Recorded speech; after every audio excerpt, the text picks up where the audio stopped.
Welcome to Nugget 52 with Steve Groman. Steve, let's hit on the topics of unbelief and faith. What verses do you want to begin with today? Matthew 13:58 is a good one. It says, "He did not many mighty works there because of their unbelief." Talking about Jesus. Even the Lord could not do what he wanted to do because of people's unbelief. Unbelief matters. Faith matters. Jesus says several times in the Gospels, "Whatsoever you ask, believing, you shall receive." Even in the New Testament, let him ask in faith, nothing wavering. God has always wanted us to have a good, solid faith and belief in him and his word. Why don't you read the context around Matthew 13:58? Okay, I'll start at 13:54.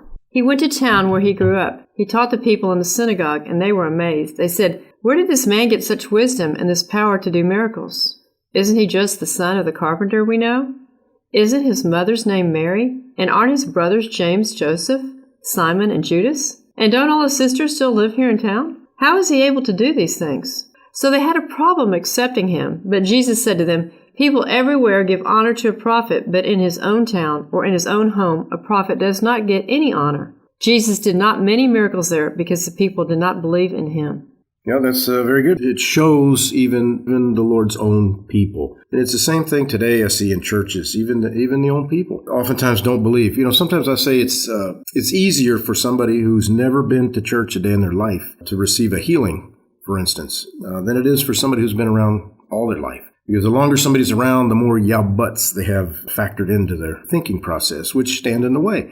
We need to get back to that just plain old childlike faith. I think the last time we did this, we also went to James 1:6. In fact, read it in James there, where it's talking about how, in James 1, it says, let him ask in faith, nothing wavering. James 1, verse 6. "But let him ask in faith, nothing wavering. For he that wavereth is like a wave of the sea, driven with the wind and tossed." A lot of times people will go to an altar time, or go to a prayer time, or they need something. And they're not praying in faith, nothing wavering. They're praying in pretty please. They're praying in hope. They're praying in maybe this time, if we're honest with ourselves. And that's why we see so many awesome victories with the Walk in Faith meeting, because people have their faith built to the point where they are ready to receive what the Bible says, what God has for them. Oftentimes, when people don't receive at a typical prayer time, I don't want to belittle that. I don't mean it that way, but it's just a reality. They don't see what they think they should see or would like to see. And so they go back disillusioned, and they just say, well, I guess it wasn't in God's time, or in his timing it'll work, or in God's time, or maybe it's not. They have the yeah buts factored in. But read the next verse. Look what it says. James 1:7. "For let not that man think that he shall receive anything of the Lord." So the Bible says if we are asking in anything other than faith, nothing wavering, don't expect to see anything. And the reality is that's oftentimes what people see, is they don't see anything. We have got to get to the place where, again, we have that childlike faith. Just like remember when you first got any recognition of any biblical truth at all.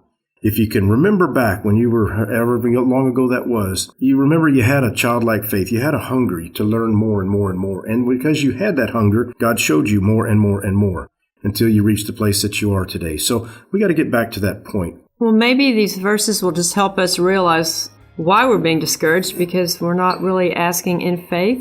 And with nothing wavering. And we have some unbelief. And maybe now that you've shown this to us, it'll help. Hopefully so. If you are enjoying our nuggets, please consider supporting us on a monthly basis as we continue to search out more about God's wonderful creation.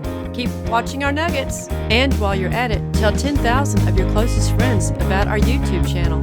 Like, subscribe, hit that little bell, and tell others about our YouTube channel.